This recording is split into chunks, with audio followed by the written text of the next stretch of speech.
Hello and welcome to the kitchen. So today we're going to make something that we've not done on the YouTube channel yet. We did it in a previous iteration of the show that was not on YouTube, and it happens to be one of my favorite meals, and I want it. So we're cooking it. Um, it's stuffed pepper soup. Now, I don't use green peppers because I like the taste of the red, yellow, and orange peppers better. And when you make it how you like it, right? So it's a really simple recipe, and we're going to do this a little faster than normal because if there were people cooking with me, then we'd go through the whole process. But since not, we'll just go through and do this really quickly. And you're going to notice that I have enough out here for two batches. And this is how I do that. When I'm making two batches, I make all my hamburger up front. So it's already ready to go. I make my peppers, both batches up front. And that's really all the prep work there is for this meal. Those two things right there. You cook up some hamburger and you cut up some peppers. And the rest of it is, well, it just doesn't get any easier than this. So let's start putting it together and you'll see. One thing that the recipe calls for, and this recipe is well, it's available. I can't actually read. I was going to tell you where it was from in case you wanted to look it up, but I don't know that I can read this. Oh, it's from the Salty Marshmallow, and I've been making this for several years now. Kathy and I both really, really like it. There's a good amount of protein. I usually make 2 pounds of ground beef instead of the one that it calls for. Sometimes I'll do half turkey, half ground beef. It just kind of depends on the mood that we're in. Um, but it's just super simple to make and it's absolutely delicious. And I'm looking forward to having it for the meal as soon as this show is over. So normally it calls for you to saute it in the Instapot, and you can do that and you can save a dish. When I'm making multiple batches, though, I do it all in a separate pan because it's just faster that way to because as soon as this is out and into bowls, I can just throw the next batch in there. I don't have to worry about stuff having been burned on the bottom from sauteing. It just makes it a lot faster. So here we go. We are going to start, and I'm going to acquiesce to the fact that I'm going blind. All right. We're going to add half of our hamburger because that would normally be in there. So we're just gonna kind of eyeball it. I've got about 1.5 pounds. I didn't tell Kathy that I wanted more. I gave her the recipe instead of giving her my normal sheet. So we have a little less burger today than we would normally have. So there won't be quite as much protein, but I can always, to hit the macros I want for any meal, I can add some hard-boiled eggs to my salad, or I can have some cottage cheese or some yogurt, some Greek yogurt, any number of things. All right, so the beef is in the pot. We're going to add the diced peppers. See how easy that is. Um, we're going to add the tomato sauce, which is half of this bad boy.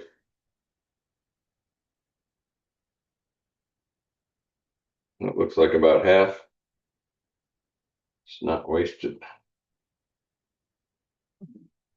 Definitely not wasted. That's good. Um, we're going to add, oh yes, the thing I forgot. We need rice, don't we? And it's not a lot of rice. 3/4 cup.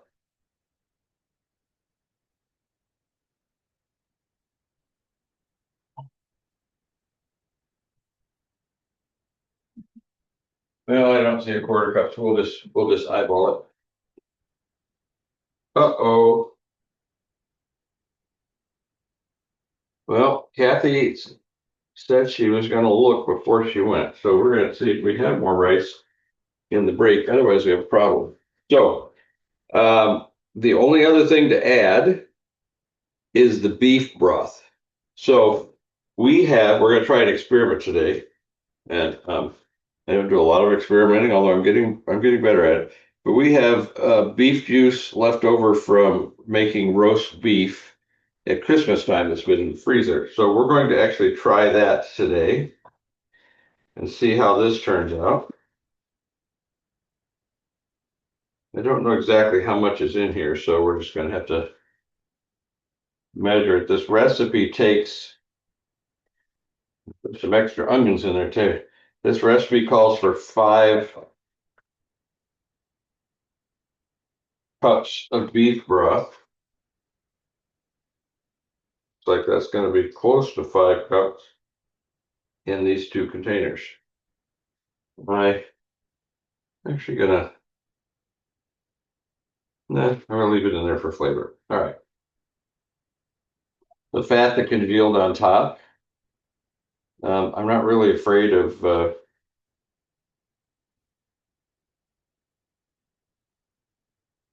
fat in my diet. It helps to minimize the glucose spikes that you get from your food when you have protein, fat, and fiber. And that's probably where a lot of the flavor is in that. So I'm going to leave it in there. And if there's too much, I'll just scoop it off the top when we're done. All right. That's it. I'm going to give it a quick stir just because. And I can use this because there's no raw ingredients in this. Just give it a quick stir. Make sure the rice is down in the field there. I hate it when I'm cooking in the Instapot. Sometimes it says just put the rice on top, and it gets kind of crunchy and doesn't quite cook right. So I always put mine down, even though it doesn't usually tell me to do that. All right, put the lid on. Make sure it's sealed. I'm going to cook this for a whole 10 minutes, and then it does a 5-minute slow release, and then you quick release it. So this is super fast. It's already set on there because I use that setting a lot for 10 minutes. So we're going to let that cook. And then when we're done with that, I have everything except rice, potentially, ready to go to make the next batch.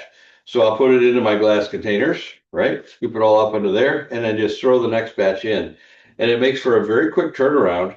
This actually makes 4 servings, and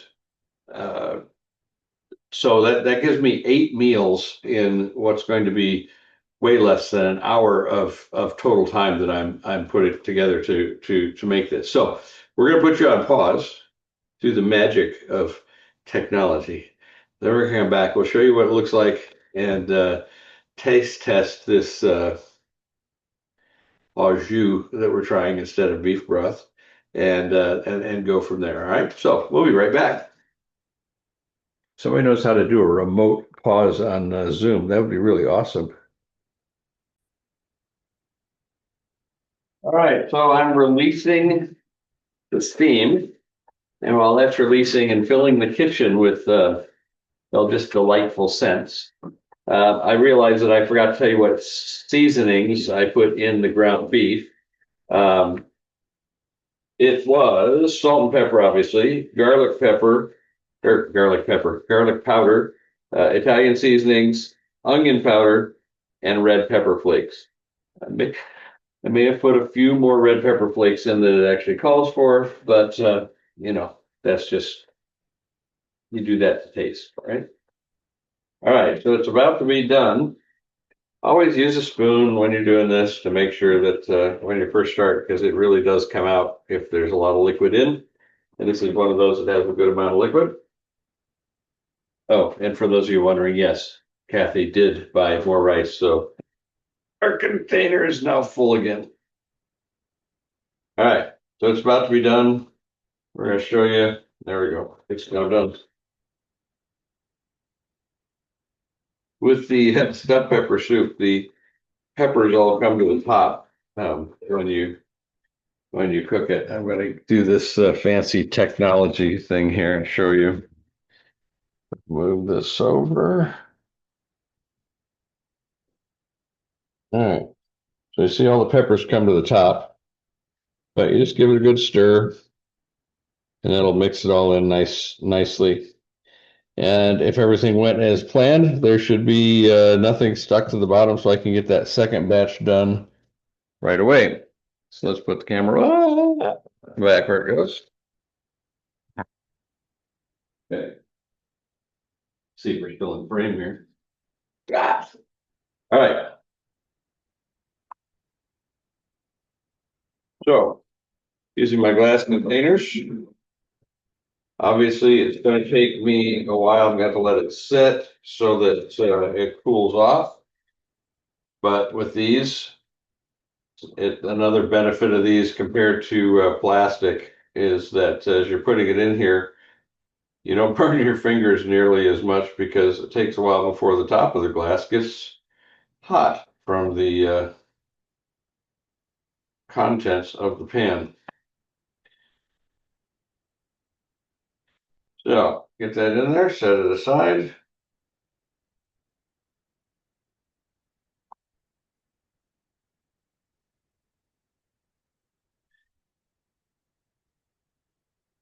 And this is just so delicious. I don't know what it is about it.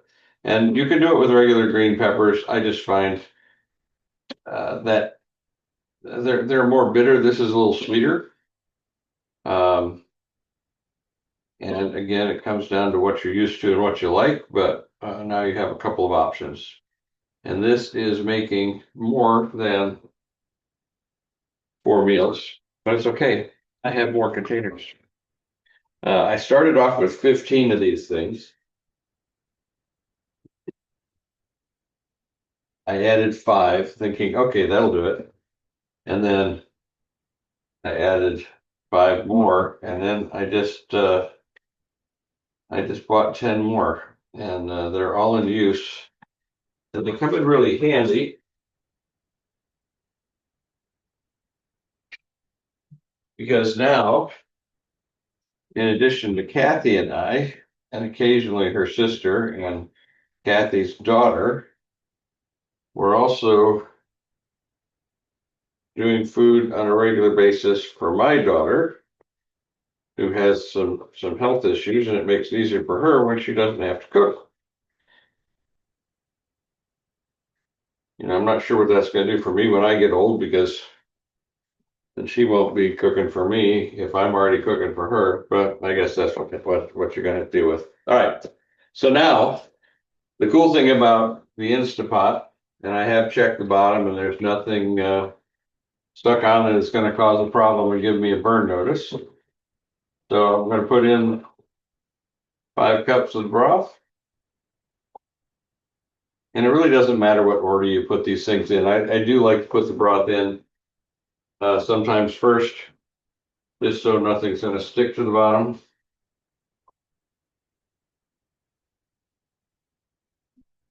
If you're sauteing your meat in there, obviously that's going to be in there as well, with some juices from that. So we actually got 6. This will be 6 meals out of this, right? Because these are 35-ounce containers. I do eat a little bit more at each serving than Kathy does. So that gives me a little more than half of that. So it turns out that we'll have 6 meals of that. So I'm making actually 12 meals that we have ready to go. So obviously today we're going to have one, and then I'm going to give one of these containers to my daughter, and I'm going to have at least one, maybe 2 of them in the fridge for the next couple of days, and then the rest of them will go into the freezer. So, because otherwise what'll happen if I don't put them in the freezer, we'll eat them all, and then next week I'll go, boy, I really would like some stuffed pepper soup, and it will all be gone, because if it's in the fridge, we just love it that much that I will eat it. All right. Set that all aside. And now the good thing in also with this is that if I wanted to, and I don't, but if I wanted to, while this is cooking, I could clean the the cutting board, that little bowl, and the frying pan. Those are the only dishes aside from this. And then when I'm done, almost all of the dishes would be done. Now, what did I forget? Oh yes, that one thing, the rice. And there's 3/4 of a cup, or maybe a little more. It'll live. All right. So that's all ready. Where did my, oh, guess I'll start with this. Give it a quick stir so that my rice is in there. And off we go for batch number 2. You can see how just incredibly fast it is because you can have everything prepared in advance, all done. Now I can go do whatever it is I need to do while I'm waiting for that to come up to pressure. Be about 10 minutes. It cooks for 10, and then 5 minutes to let it naturally release, and then start putting it in containers, of which I need 2 more. All right, and there you have it. That is Instant Pot stuffed pepper soup. If you're in the community at school, SKOOL.com/meal prep, you'll have the recipe for that, the ingredient list, and everything you need so that you can make it yourself.